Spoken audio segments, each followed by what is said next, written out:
युग्मक समीकरण का क्या मतलब हुआ? युग्मक का मतलब होता है साथ साथ x और y में आपके पास में दो समीकरण दिए रहेंगे जिसमें दो चर राशियां होंगी x और y, और दो समीकरण रहेंगे आपके पास, एक नहीं दो समीकरण। उसमें से उनको हल करने की हम दो विधियां पढ़ चुके हैं, एक है विलोपन विधि, दूसरी है प्रतिस्थापन विधि।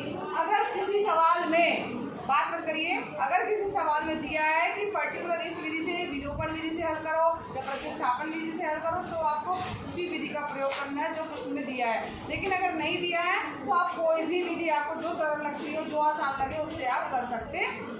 ठीक है, अब यहाँ पर हम 7-8 के प्रश्नों को हल कर रहे थे और अलग अलग समीकरण है, दो है, ये समीकरण कॉमन नहीं दिख रहा है, दो समीकरण दिए हैं, दो समीकरण हमको दिए रहेंगे, एक पहला समीकरण और ये दूसरा समीकरण। ठीक है, बुक में दिया है। क्वेश्चन नंबर 7 तक हम हल कर चुके हैं, क्वेश्चन नंबर 8 से कर रहे हैं 7A का। तो 8वें का पहला क्वेश्चन ये दिया हुआ है। अब इसमें सबसे पहले देखो जो समीकरण दिए हैं उसमें क्या करना है आपको, पहले ढेर सारे एक्स और वाई दिए हुए हैं, यहाँ पे भी y है, यहाँ पे भी y है, इसमें भी यहाँ पर x है, यहाँ x है, तो हमको x y में पहले इसको खुद ही सॉल्व करना पड़ेगा।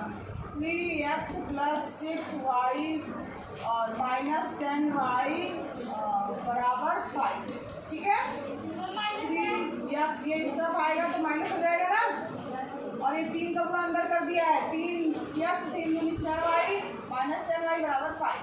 तो यहाँ पर 3x 6 में 6 लिखा है और 10 यानी -4y बराबर 5। ये हमारा एक समीकरण आ गया जो कि हमें जनरली दिया रहता है, मगर इसमें क्या किया था, 10 में से 6 गया 4, 10 वाली संख्या बढ़ी तो -4 आएगा। अब इसी तरीके से इसको भी अगर लीजिए 2x + 4y - 3x बराबर 2। ठीक है, अब यहाँ पर x की अगर वेट -x + 4y बराबर क्या जाएगा। अब यहाँ पर ये हमें दूसरा समीकरण प्राप्त हो गया। अभी तक हमको इस तरीके के समीकरण दिख रहे थे, मिलते थे क्या प्रश्न में, मगर अभी इस वाले में क्या किया था, थोड़ा सा सॉल्व करने वाला भी कर दिया था, दो एक्स दिख रहे थे, तो आपको पहले इसको हल कर लेना है, एक्स और वाई में दो समीकरण बना लेने हैं। अब इनको आपको हल करना है। अब यहाँ देखो एक ऐसे दिख रहा है क्या, यहाँ पे 4y है, यहाँ पर -4y, इसका मतलब है इसमें कुछ करने की जरूरत नहीं है, हम इसको कर सकते हैं 3x - 4y बराबर 5 और यहाँ -x + 4y बराबर 2। तो यहाँ ऊपर लिख दीजिएगा 1-2, समीकरण 1 में 2 को जोड़ने का, जोड़ दिया कुछ चेंज नहीं होगा, जोड़ रहे हैं ये कट जाएगा, 3x में से x गया 2x बराबर क्या हो जाएगा 5 2 4, x बराबर क्या आ जाएगा आपका 7 और 2 कितने 7/2, ये आपके पास में x का मान हो गया। अब इसी तरीके से x का मान जब ज्ञात हो गया है, किसी भी समीकरण में रख दीजिए, चाहे 1 में रख दीजिए चाहे 2 में रख दीजिए। तो समीकरण 2 में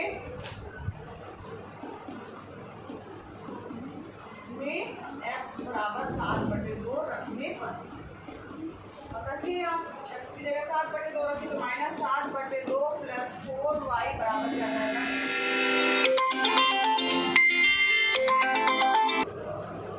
अब यहाँ पर देखिए हमने रख दिया है मान, आप हल करिए, 4y बराबर क्या हो जाएगा 2-7/2, 4y बराबर क्या जाएगा, एलसीएम लेंगे 2 आ जाएगा, 4 + 7, तो y बराबर क्या, 4y बराबर क्या आ जाएगा 7 4 11/2, यहाँ पर 11/2 आया है और ये यहाँ जाएगा पूरे में है, तो ये यहाँ जाएगा क्या जाएगा भाग में, तो 11/8, y बराबर क्या आ गया आपका 11/8।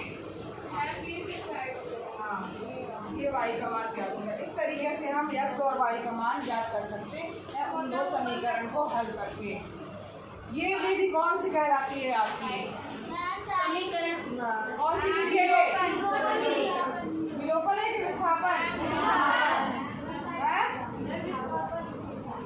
विस्थापन है कि विलोपन,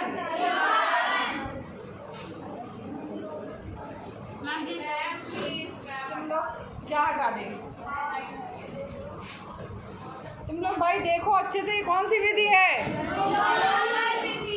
विलोपन प्रतिस्थापन है, तुम लोग अच्छे से समझे नहीं हो इसका मतलब। विलोपन है, एक को हम विलोपित कर रहे हैं। प्रतिस्थापन मतलब होता है उसकी जगह दूसरे मान को रखना, प्रतिस्थापित करना, ये विलोपन विधि है। प्रतिस्थापन में x बराबर ज्ञात करके और दूसरे समीकरण में x का मान या y का मान रखा जाता है। तो इसके बाद देखो, अब यहाँ पर ध्यान से सुनो, अब हमने यहाँ पर देखो जो चीज़ अब हम पढ़ने जा रहे हैं इसके आगे, जो यहाँ पर अब आप सोच रहे होगे कि इसका दैनिक जीवन में क्या प्रयोग है, हम ऐसी चीज़ों को क्यों पढ़ रहे हैं। तो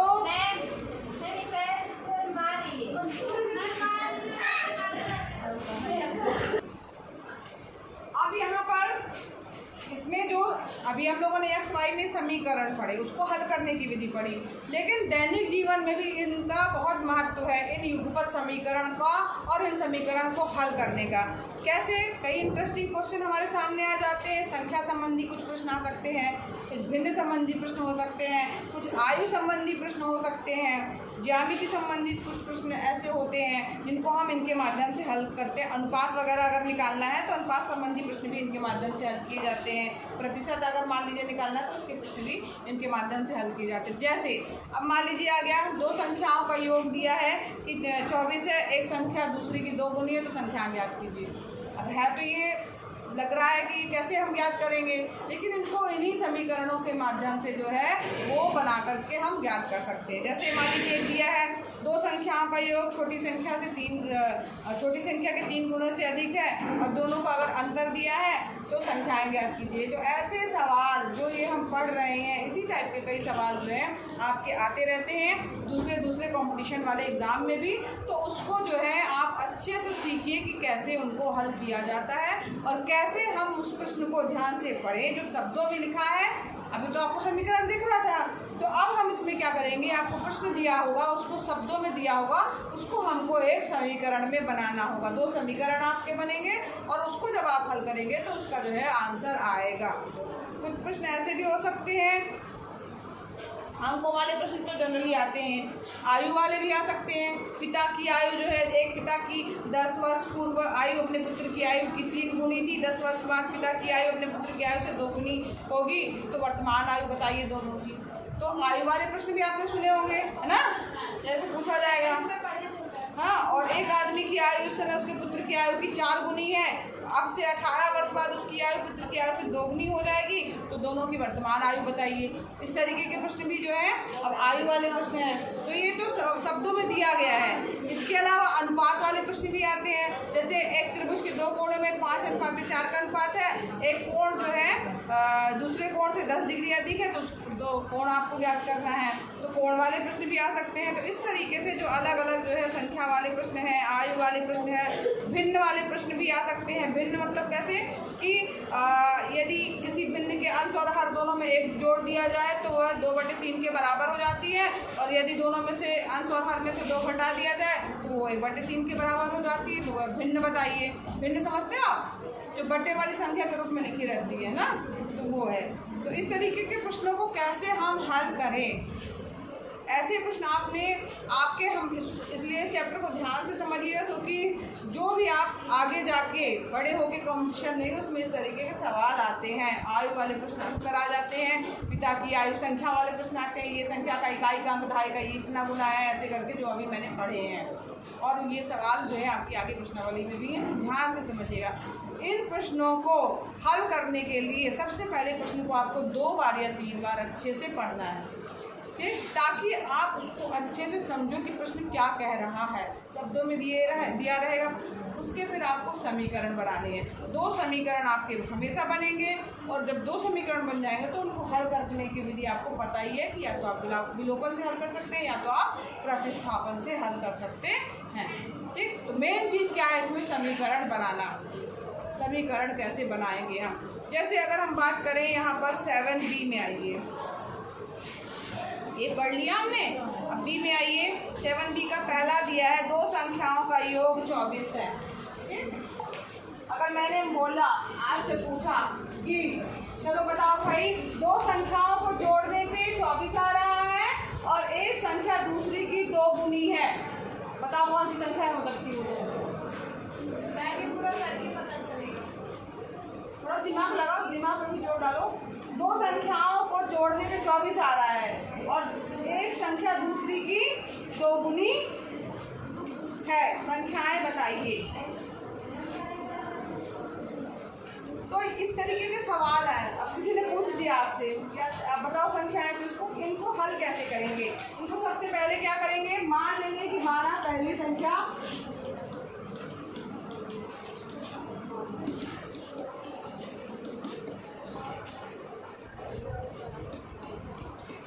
दूसरी संख्या क्या है आपकी। अब प्रश्न क्या कह रहा है, प्रश्नानुसार। अब आ जाइए प्रश्नानुसार। पहली संख्या, दोनों संख्याओं का योग 24 है। दोनों संख्याओं का योग 24 है। इसका मतलब क्या हुआ, x प्लस वाई बराबर 24। ये कह रहे हैं ना प्रश्न। पहली संख्या x मान ली, दूसरी y मान ली। प्रश्न कह रहा है कि दोनों का योग जो है कितना है, 24। तो हमारा एक समीकरण बन गया x प्लस वाई बराबर 24। ठीक। अब इसके बाद दूसरा कुछ और दिया होगा ताकि हमारा दूसरा समीकरण निकले। उसमें से एक संख्या दूसरी की दोगुनी है। उसमें से एक संख्या दूसरी की दोगुनी है। तो प्रश्नानुसार ही माना x बराबर दूसरी की दोगुनी है। माना x जो है y की दुगुनी है। ठीक है। तो x माइनस 2y बराबर क्या आ जाएगा, 0। ठीक। यहाँ पर दूसरा समीकरण हो गया। अब यहाँ समीकरण 1 में 2 को क्या कर दो, आप घटा दो। x प्लस 1 माइनस 2, 1 में 2 को, 1 में 2 को घटाने पर x प्लस वाई बराबर 24 और x माइनस जल्दी रहा।